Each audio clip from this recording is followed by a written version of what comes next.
Before we leave this room, I'd like you to think about everything. Your life, your relationships, behavior, the way you see things, your parents, all the silly buggers who got in your way. All of those things, we're going to consider the whole lot. Let me tell you a little about myself. I was placed in an orphanage at the age of 3 months, and I had the pleasure of not having a father and a mother. And everybody says, "Oh, you poor old thing, you didn't have a mummy and a daddy." I've seen enough parents around in my life to know I got lucky. Parents can be dream stealers. Can you remember you were young, you lay on your back, watched the clouds scudding by, and you thought, one day, I'm gonna. You had this huge, big as an earthen dream. And then somebody said, stop dreaming, kid. Get to school. Stop playing. Stop bugging around. Stop.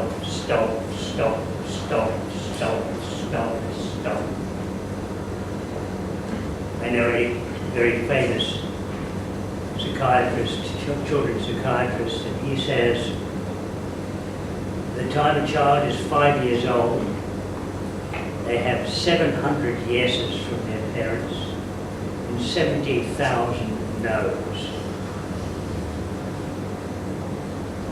Hey, just think about that.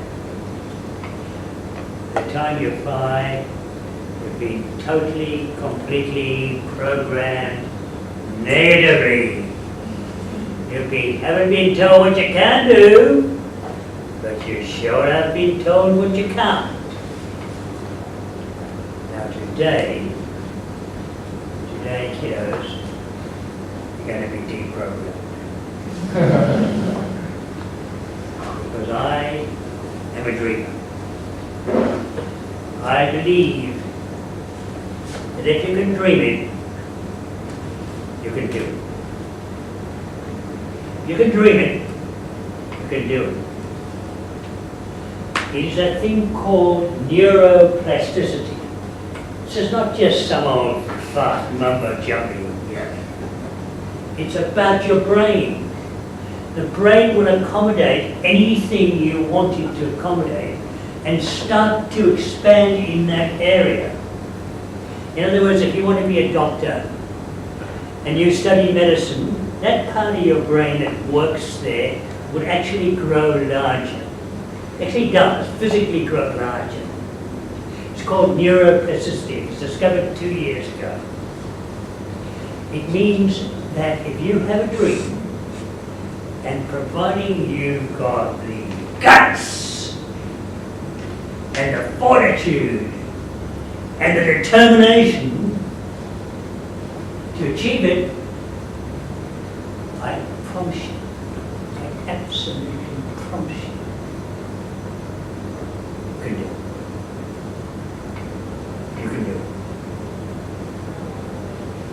Now, I'm not suggesting that you all rush out and resign from advertising, because it's a good thing to be in.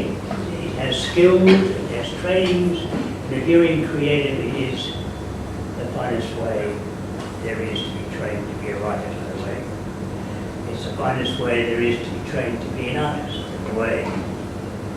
So in the creative sense, the neuroplasticity that you learn in advertising is enormous, more so than almost anything else. This is what I call a cross-reference trade, or profession if you want to call it that, or craft. Because you touch on everything and you put it in, you make something out of it. That's the whole creative task. You're not sitting there saying, I have a wonderful idea. working within strict ambits. You're working within strict rules. And you take those rules and you bring them together and you make that thing called your imagination, and you pull it out and you put out something wonderfully original. Now that is training. That is neuroplasticity. That is mind training. That is what prepares you for just about everything. You guys are in the single luckiest profession on earth because you're in the communications business. We were given the gift of speech, and with the gift of speech, we got the gift of imagination. You cannot separate the two. Before there was speech, there was no imagination. The gift of speech, you were given the gift of imagination. And in the modern society of today, you people are the speech makers. You people are the communicators. You people are the dreamers. You can only let yourself dream. And what you're doing now is practicing. You're practicing how to be communicators, and there is nothing more powerful in the entire world than being able to communicate so that you can make people laugh, you can make people cry, you can make people think, you can make people feel, and you can be a part of what's laughingly known as the universe. And you guys from Singapore have just been voted, somebody's decided, I don't know, but I'm sure it's accurate, as the most intelligent nation on earth.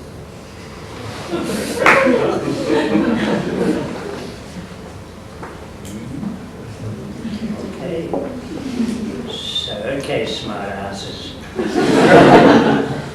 Let's start to examine this intelligence. Let's just see how smart you really are.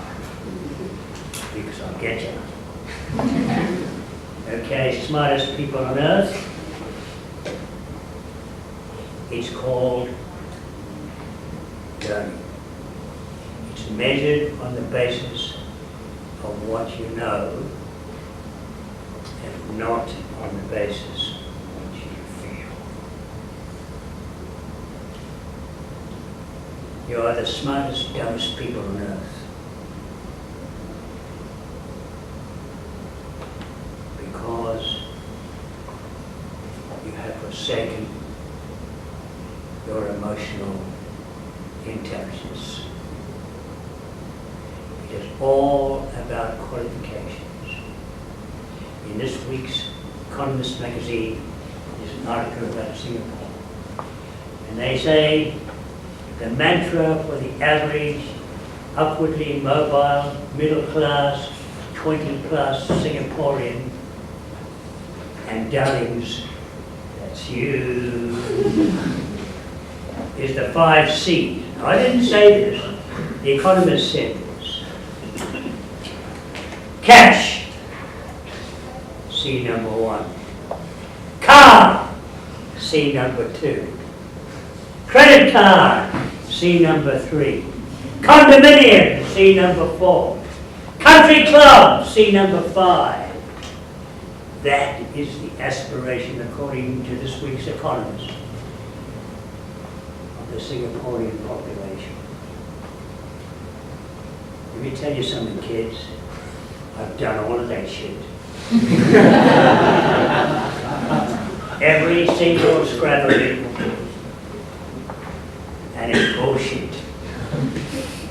There is nothing there at the end. If you pursue the 5 C's, you're stuffed. I promise you, you're dead in the water. Sure, you'll be able to pontificate in your work.